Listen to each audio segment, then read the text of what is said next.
आणखी एका मोठी बातमी आहे। महाराष्ट्राला सावध होण्याची गरज असल्याचं आदित्य ठाकरे म्हणाले।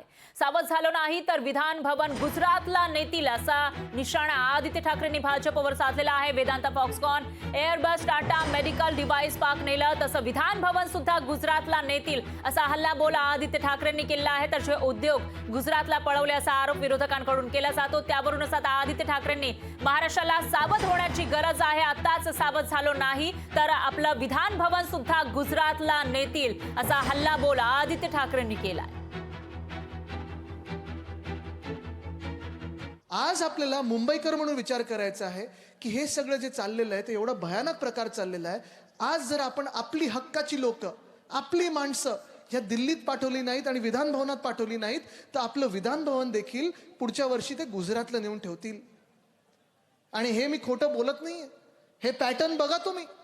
वेदांत फॉक्सकॉन नेला होता की नाही गुजरातला? एअरबस टाटा नेला होता की नाही गुजरातला? मेडिकल डिव्हाइस पार्क नेला नाही गुजरातला? बलट्रक पार्क नेला ना गुजरातला? लोकशाही मराठी ऐका, पहा, जागरूक रहा।